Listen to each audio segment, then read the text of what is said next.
El Evangelio de Juan presenta a varios testigos que reconocen y declaran a Jesús como el Mesías prometido. Pero, ¿qué tan importante fueron los testigos en el ministerio de Jesús? ¿Y qué tan importante son los testigos ahora para el avance del Evangelio? ¿Quieres conocer más sobre este tema? Entonces te invito a acompañarme en el repaso reflexivo de la lección de Escuela Sabática.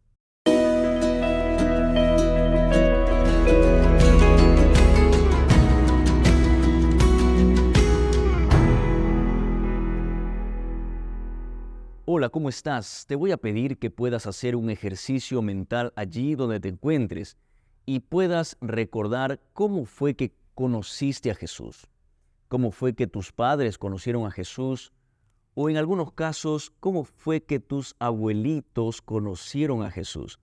Si estás con alguien más o estás en clase con tus alumnos de escuela sabática, pídeles que compartan algunas experiencias de cómo llegó el Evangelio a sus vidas. Tómate estos minutos para escuchar algunas historias breves y con certeza llegaremos a una conclusión. ¿Cuál es la conclusión? Que todos necesitaron a un testigo.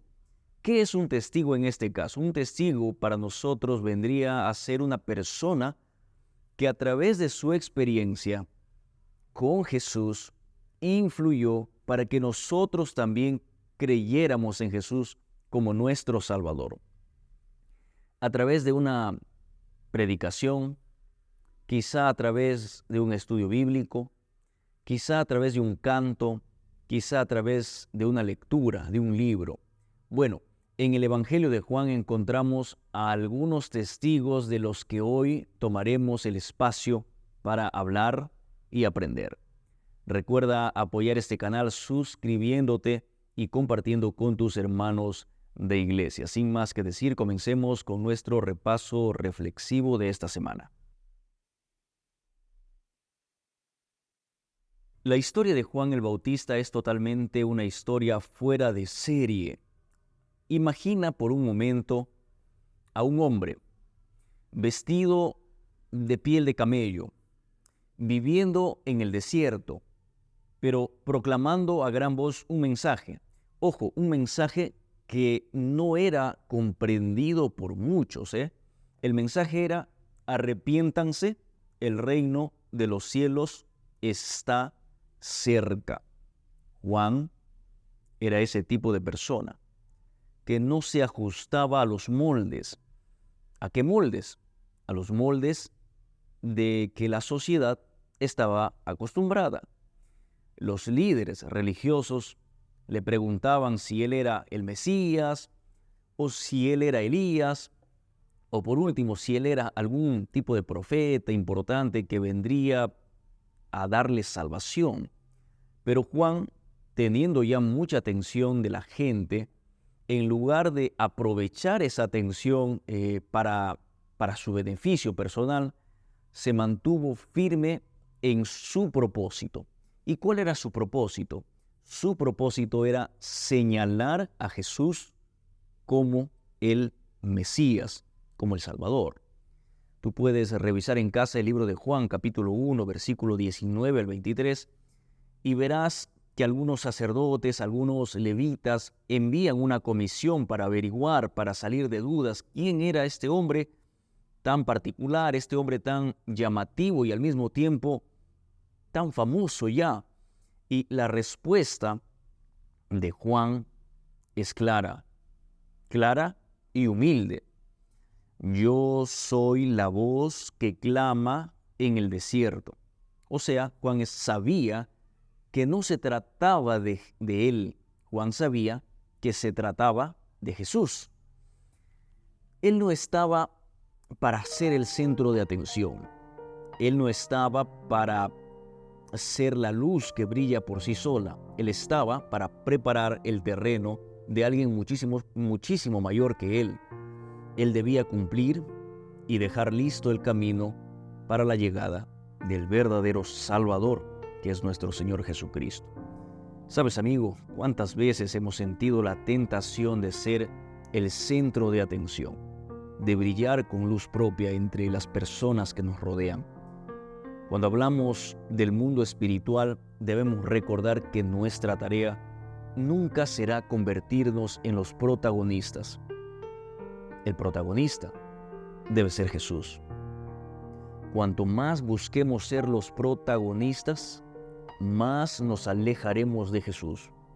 Y cuanto más nos alejamos de Jesús, menos influencia tendremos para acercar a otros a los pies de Jesús. Recuérdalo, tú no eres el protagonista es Jesús.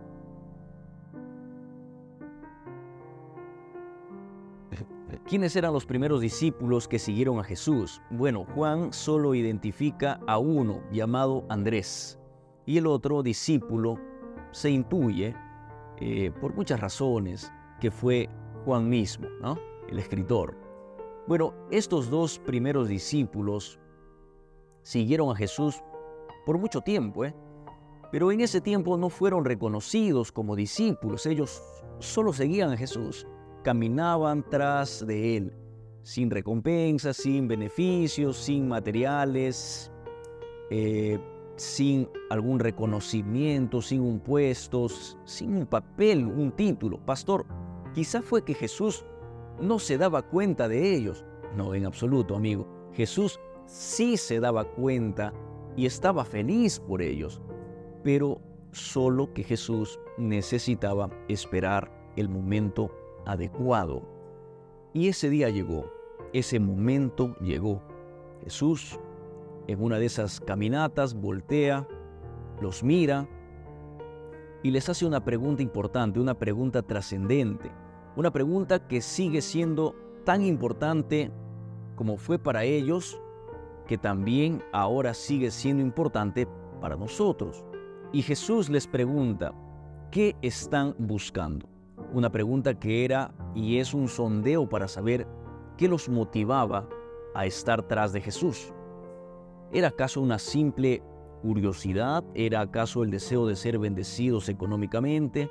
¿Era acaso el deseo de tener un lugar en el reino político de Jesús? ¿Sabes? Hoy es necesario que tú y yo nos hagamos la misma pregunta. ¿Por qué buscas a Jesús? ¿Por qué busco a Jesús? ¿Por qué llegas a una iglesia? ¿Por qué abres la Biblia?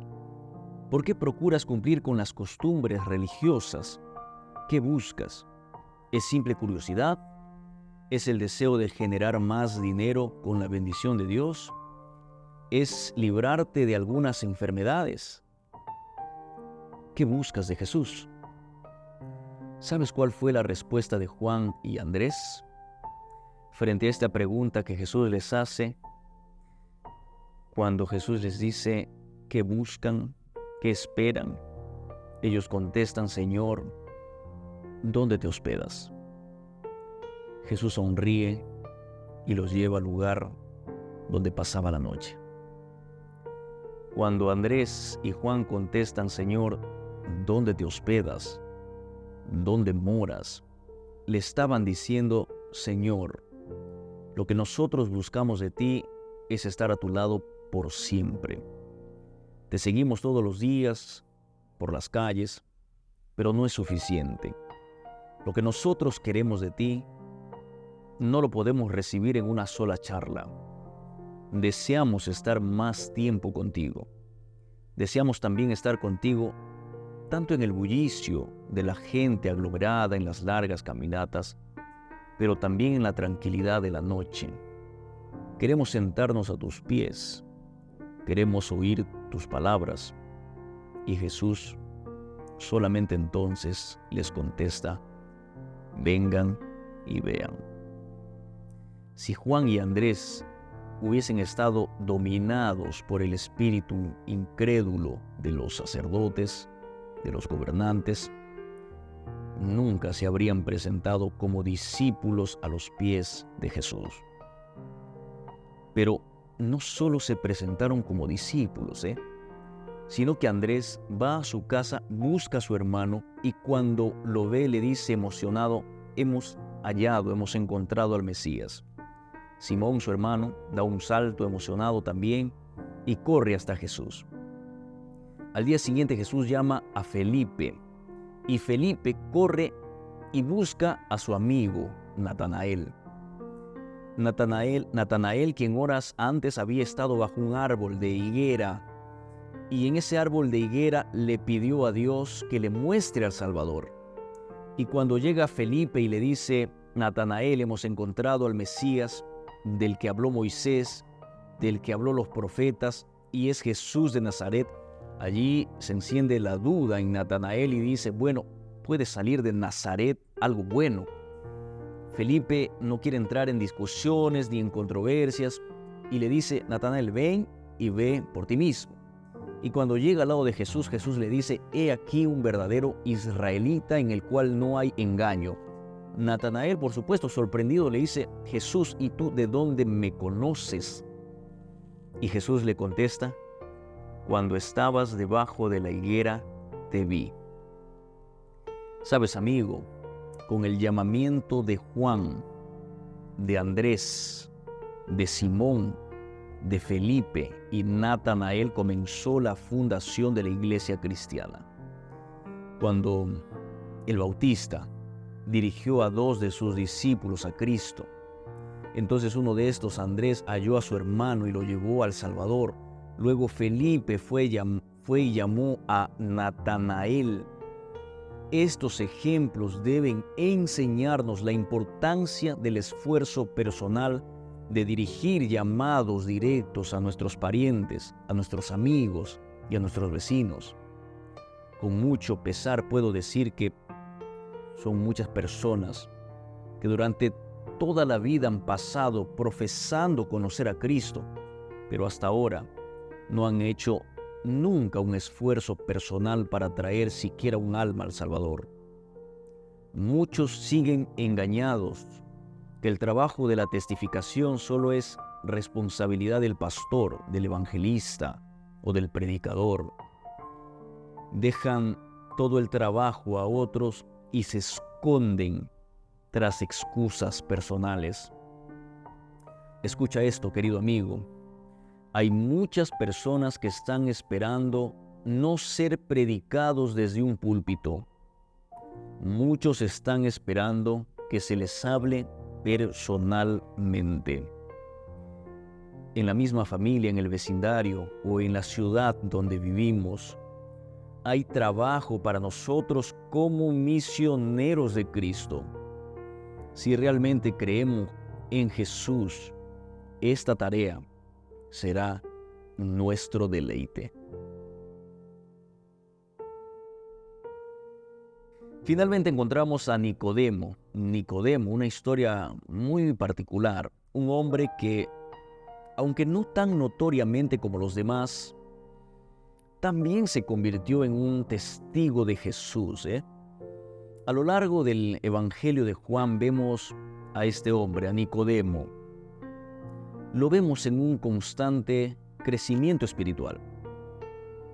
Nicodemo, miembro del Sanedrín, que curiosamente, contra todo pronóstico, porque el grupo de personas con el que se rodeaba estaba totalmente en contra de esta idea, él logra interesarse en las enseñanzas de Jesús. Y hay 3 momentos claves en su vida como testigo de Jesús. Primero, el encuentro con Jesús en la noche, cuando Nicodemo se acerca a Jesús y le dice lo que cree de él, ¿verdad? Que es alguien que vino de Dios como maestro, que hace aquellas señales con el poder de Dios, porque Dios está en él. Bueno, todo lo que hacía allí Nicodemo era con buenas intenciones, pero nosotros conocemos la historia completa. Jesús lo confronta con su mayor necesidad, que era un cambio de corazón. Luego tenemos 2 escenas más. Juan 7, allí aparece nuevamente Nicodemo, defendiendo a Jesús ante el Sanedrín. Allí toma el riesgo de ser una suerte de abogado para Jesús. Luego en Juan 19 aparece junto a José de Arimatea colaborando para preparar el cuerpo de Jesús para su entierro. Sabes, amigo, tienes que saber que la testificación de Jesús es un constante aprendizaje. Solo tienes que tener el deseo de conocer más de Jesús y hacer que otros también conozcan de Él. Reflexiona en todas las oportunidades que Dios te da para testificar. No dejes de involucrarte en actividades de evangelismo personal y aprovecha cualquier ocasión para compartir tu fe con otros. Que Dios te bendiga. Nos vemos pronto.